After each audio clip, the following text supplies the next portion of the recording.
beautiful souls of the world. Zena Electra, I am here. Yeah. Sharing these good vibes of you. Y'all, this is episode 4 of my Chasing a High series. If you haven't seen the other ones, I mentioned that this series got started by me doing my Starseeds and Drugs YouTube, which is found right here. The link is in the description box below.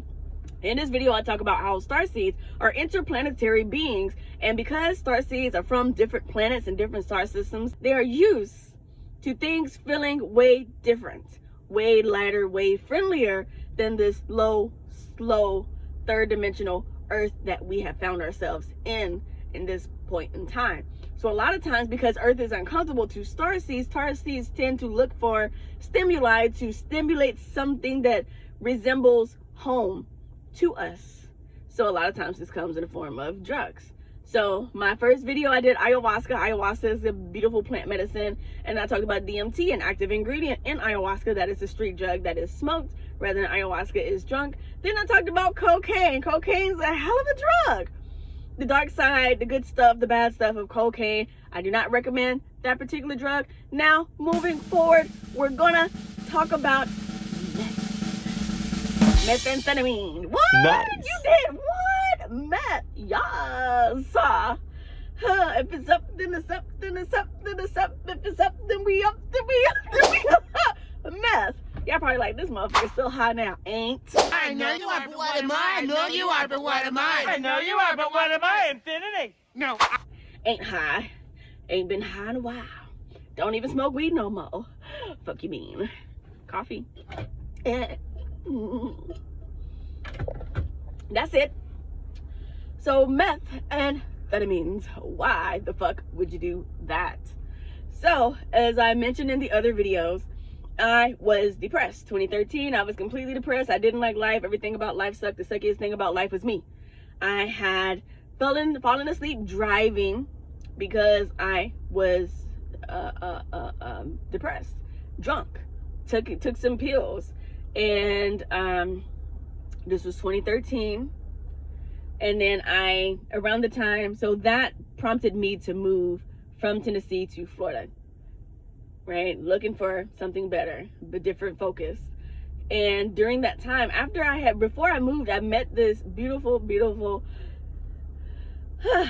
specimen of a man who became my boo thing, who was also a drug dealer and user. So that's why I would do meth, because my man did meth, and doing drugs with my guy was a form of bonding. So I never went out looking for it. It wasn't like, oh, life is so horrible, let me go find some drugs. It's like, no, the drugs that I'm telling you about that I've done, I did with my significant other, who I thought was my twin flame. Because we just clicking, matching, like so many things that are very similar between him and I. And the list goes on and on and on about the similarities between him and I. So I talked about how he introduced me to DMT first. We did DMT, we met. I left Florida, he left Nashville. We met in Georgia, in Atlanta, and did DMT. Turned around the next night and did cocaine. And then I went with him home to Nashville. I came all the way home to Nashville. Didn't tell nobody, didn't tell my family. I had been in Nashville for like 3 days, and the whole time I was just with him. I didn't let nobody know I was home until I was ready to be seen. My family's gonna watch this and be like, damn sis, for real, that's how you doing us? Yep. And we do it again too. Shit, ain't nobody checking for me. And so I had spent 3 days here before letting my family know, hey you guys, I'm home from Florida. But it's after we met in Georgia, and I just hopped in the car with him to come back home. And so we get to his house from the car ride, and he pulls out this glass pipe. And I'm just like, huh? I knew what it was. So the whole time I was in Florida, I watched Drugs Inc. I don't know if you know what Drugs Inc. is. I think it's a Netflix thing, a series where they go to different cities and states and they talk about the drug that is ravaging that city or state. And so I knew what meth was. I knew exactly what the fuck he pulled out. So it's a glass tube with a glass ball at the end of the tube, and the glass ball has like a little hole, like a little chimney, like a little boop, air hole. So it's a glass tube with a glass ball at the end of it. And so he takes out this glass tube and he clink, clink, clink, drops some little glass things. So the meth is also called ice. Ice, if you're in Tennessee, ice. Ice, right? Ice. It's called ice because it's clear like ice, but also kind of foggy, right? Like ice. You know how ice is clear, but it's not clear because it's like white fog or something inside the ice cube. So it's called ice. So he clink, clink, clink, dropped a few of these things in this tube, and he starts to light the tube, and he's spinning it. So he's inhaling while he's lighting the tube, and he's spinning it. So the little glass ball is going like this, and as he's inhaling and spinning the glass ball, it fills up with this thick white smoke. White smoke. Thick white smoke. And then he blows it out. And the whole room just, we can't even see each other's face. The shit's so thick. It's called dragon breathing, right? It's way bigger than hookah smoke. I bet you're like, oh, hookah can do that. I can just with the hookah. No, it's way thicker. Way thicker than hookah smoke. Way thicker. I ain't even gonna lie to you. Right? So he's lighting it again because he didn't hit it himself. So he's lighting it again and he's twisting it. Like I said, the little globe at the end is, and then he passes it to me. And I'm like, okay. And then big smoke. Nasty as a motherfucker. Meth is nasty. But also, guess what else is nasty? Beer. You know, and you drink one and you don't like it, and then you drink 2-3 more, and then it's like, okay, I get what the taste is. You know, and I get what the feeling is that comes with the taste, so I'll endure the taste to get the feeling. Meth is like that. It's like, you're not gonna smoke it and be like, meth. Because it's fucking chemicals. You're gonna be like, oh, the fuck is that? It's nasty. I ain't even gonna lie to you. It's nasty. Nasty. Nasty boy. Oh, you nasty boy. Okay. It's nasty. It's nasty as a motherfucker. Rough.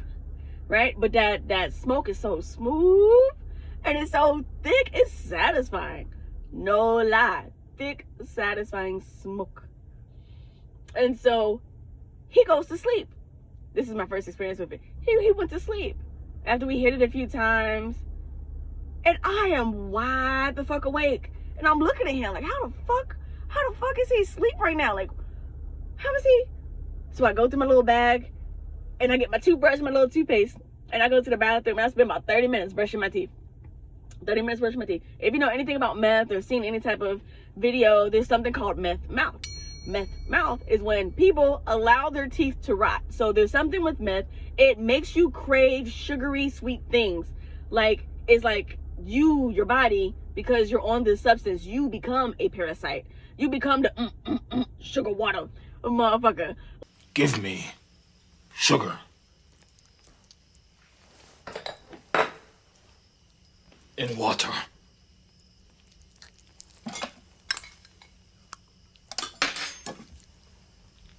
More. More. Like, you crave and desire sweets. And so because people crave and desire sugar water so much that they rot, their teeth begin to rot. And then they're sucking chemicals on their teeth as well. And so also when it comes to doing meth, you can develop something called meth bugs. And meth bugs isn't a bug, it's a hallucination that there's things crawling under their skin. If you see people, they got real picky skin, like where they just pick at, you know, and they have scabs everywhere, it's because they're trying to get the meth bugs off of them. And so I have seen all of this in the series, the Netflix series Drugs Inc. And I was like, you got me fucked up if you think I'm gonna smoke this shit with you, motherfucker, and have my teeth fall out. So while he's asleep, I'm in the bathroom and I'm just chugging away. Like I knew I was smelling good. And I was just like, you know what I'm saying? Like, because that's what I had seen, and I was already up on game before coming across it, interfacing with this substance in real life. And I was just like, oh shit. But let me tell you about meth. Meth is like drinking coffee. It's an upper. Cocaine is an upper. Meth is an upper. So you can smoke it and stay up for days. A lot of people that do meth, like really do it, they don't sleep. They do not sleep. They'll be up for at least 2 days, 3 days, 4 days. The people that just be up all the time, check them. Check your friend, because they own something that's keeping them awake. And so because meth keeps people awake, me personally, I have named meth, for me personally, in my dealings with meth and this guy, I call it stay awake. I said, hey, what about that stay awake though? We're gonna hit that or nah? We're gonna hit that stay awake? Babe, what about that stay awake though? You know, stay awake. Because I was awake. That motherfucker was asleep. That was my first experience. I'm like, how are you asleep right now? I'm still awake. Stay awake. Meth. Ice. Another story time, right? Am I gonna tell this one? So am I gonna tell this one? I was in a situation with the guy who I've been talking about these past few videos, has introduced me to all this stuff. And he's a gentle giant. He's giant. He's tall, 6'4", 6'5", tall, massive, you know. And I've never been scared, not even a little bit, around him, because he's sweet to me. And I love that he's sweet to me, even though I've been mean. Like, I'm very nice, but when I'm mean as a motherfucker. And I admit, I was mean as a motherfucker to this guy. You know, he you know, I don't ever bite nobody, but I'll bite you back. So I bit him back. And so I went over his house knowing that we were not on good terms. And I went over his house at 3 a.m. too, knowing that we were not on the best of terms. And so I get over this guy's house, and he's just kind of just, you know, trying to, I guess, like, punk me. Like, he's barking at me, pretty much. But he ain't do nothing. But he's let me know, you got me fucked up. You know, and that coming from somebody, I'm 5'2", that coming from somebody 6'4", I'm just like, oh, shit. The fuck is about to go down here? Are you about to hit me, sir? That's what I was thinking to myself. Is this the moment in life where I get slapped in this bitch? I don't think I'm ready. But okay, I'm here. I ain't scared. I ain't scared of you, sir. You don't understand. I ain't scared of you, motherfuckers. I ain't scared of you, sir. And so, you know, things were getting kind of tense for my liking, and I was about to mosey the fuck up out of there. I was like, you know what? I know where I'm not wanted. Let me just go to and before I could say door, his front door flew the fuck open, and this crackhead lady came in. He took my eyes. So-and-so, I'm not gonna say his name, and all this and that. He took my eyes, this and that, and she said it like that. He took my eyes. And I was like, the fuck is this? Like, she knocked the door in like, howdy ho, Lizzo's. Like it was a TV show. Like, you didn't knock, motherfucker. You just turned the knob and pushed, you know, and almost hit me with the fucking door. I'm trying to slide out. You barging in. What? So rather than going off on me, because the guy was really angry at me, and he had every right to be angry at me because I pushed the button, he went off on her and went plumb the fuck off on this crackhead chick who was looking for her meth that somebody had stolen. And so when you do certain drugs, you attract people who also do certain drugs, which creates a realm of low vibrational mess. You know, you become a part of the bottom dwellers of society. And that's what I was experiencing from being with this guy, because I don't see myself that way. I don't see him that way. But the people that he hang out with, and I'm like, maybe we are that way. Like, maybe this is this is the community in this bitch. Oh shit. Never mind. Let's Control Alt Delete, backspace this whole conversation. I don't want to be a part of that community. But so the lady barges in, talking about how somebody had, I guess she had been there earlier in the night, and that his neighbor had stolen her drugs, and I guess she was going to him so he could re-up her on what was lost. He didn't. He took out his frustration on me, on her. That's how I know, you know, when I say shout out chosen ones and stuff, that's how I know that I am so divinely protected. Let's do some shout outs, shall we? Shout out to the chosen ones. Shout out to the Starseeds. Shout out to the light bearers, the way showers, the priests and the priestesses. Shout out to the gurus, the oracles, and more importantly, shout out to you, you beautiful, lovely faces. Yeah. Like, even when a motherfucker upset at me, I'm still good. That shit was wild. So I do not recommend meth because it's even though it's nasty, I like it a whole lot, right? Because just like I just got through sipping coffee, like it provides me that upper, it makes me awake, it makes me focus. Like you could smoke meth and clean your entire house and not even stress or worry, or it'll just get done and you'll be happy to do it, you know. So I like that false sense of motivation. I like that. I like to be able to be like, I did a whole bunch today, you know. And even when I was really driving Lyft, and I would drive Lyft until the night, into the morning, I was on meth. And I was up because I couldn't go to sleep. The fuck, you want me to go home so I can pace around in my room? Like, hell no, I ain't going home. I'm gonna stay out and I'm gonna keep driving. Because the fuck else am I gonna do? I might as well make some money. I'm awake, you know. So it was beneficial for for that point in life when I needed it to be. It was great. But I do not recommend. This is the second one that I do not recommend for people because it can be extremely addictive and it can cause people to have many strokes. The person that I've talked about that I've did these things with, he had a mini stroke before the age of 40. In his mid 30s, had a mini stroke and got better and continued to do the drug and took up for the drug. Oh, it didn't do that to me. It didn't do that to me. Yeah, it did. Yeah, it really did. So it's very dangerous. It can cause your body to turn up because it's not natural. It's not of earth. Don't know what the fuck it is. Chemicals. And you're putting it in your body to get an effect, to make it do something, to make it go into overdrive over and over and over and over and over and over again. So I do not recommend this drug because it's not natural and it can have damaging effects to the actual physical body and the mental body, and it can it's just not good. It's just not good. But do I like it? Fuck yeah. Do I do it? No, I don't do that shit. You know, am I happy for the experience? Fuck yeah. Do I recommend it? No, I don't recommend it. I don't recommend it for nobody. For nobody. So that's that on that. So until next time, you guys, this is story 4 in my chasing a high video. I didn't really chase any motherfucking high. It just presented itself to me and I was open to experience it.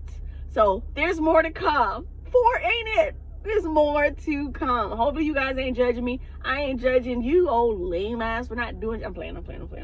Hopefully you guys ain't judging me. If so, you know, it is what it is. But I'm just coming because I understand. If somebody's having an issue with something, I understand, you know, why it might be an issue or why it might be hard to let it go. I'm just grateful that I've never been addicted to anything. I absolutely love coffee. Coffee's my addiction, and because I allow it to be, and I'm cool with that. But also, I have days without it. So, until next time, take care of yourself. Xena Electro Soul Evolutionary Guide here with another video. Stay tuned for the next one. Let it be a surprise to you. Alright, peace.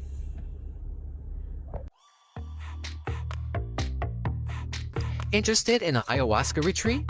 Well, this fall, join us as we gather in the beautiful Smoky Mountains to reunite lovely souls such as yourself with Mother Ayahuasca. This retreat is $850, which includes your lodging, all ceremonies, vegan meals, and so much more. Hosting this beautiful retreat is Kwandera Lee and myself, Zena Electra. Please email me, zenaelectra88@gmail.com for more information.